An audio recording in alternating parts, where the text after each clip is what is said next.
If systemic racism is real, you went to the best school in the world. Like, that doesn't make any sense. You're saying that because racism exists, because I went to Harvard, racism can't exist. No, I'm asking you a very simple question. If Redline was so detrimental, how'd you get to Cambridge? What is the relevance? Don't dodge the relevance. No, it's very relevant. Charlie. Obviously, you're arguing against your own story. Like, no, I'm not. Only in only in a country as unracist as America could someone like you, who says it's so racist and redlining, also go to Harvard, the best school on the planet. Do you believe that during Reconstruction there was no racism? Do you believe that before the How many acres did slaves get at post-Civil War? 19 million acres. With all due respect, got. You've accused me of interrupting you and not answering the question. How many?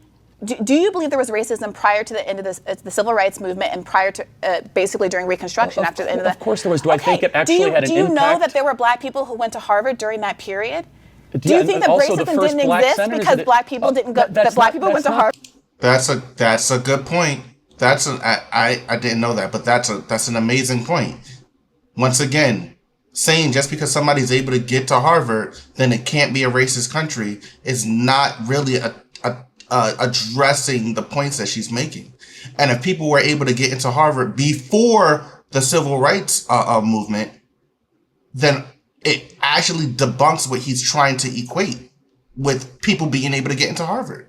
During that period? The argument is that America became progressively less racist. You're the one that's focusing on race. Wait. I'm not. No, Charlie, you asked me to have a conversation about race, but I am no racial expert. I'm a leftist who talks about socialism. You're getting way too worked up. No, Charlie, don't also do that. Look, you are. I would be happy to come here and not talk about race. In fact, my whole like career in writing is talking about a lot of racial overreaches on the left, critiquing the way that identity politics is used to have hierarchies of oppression in a way that ignores class as a key metric that cuts through communities. That's my whole thing. Why you asked me to come here and talk about race is a decision on you. Please don't put that on me. Well, because you believe in a mythology. That's why. You believe in something that's akin to Zeus or Hercules. I mean, you believe in something that doesn't exist and never will, which is systemic racism. You're living proof at how unracist America is. And apparently so is W.E. Du Bois.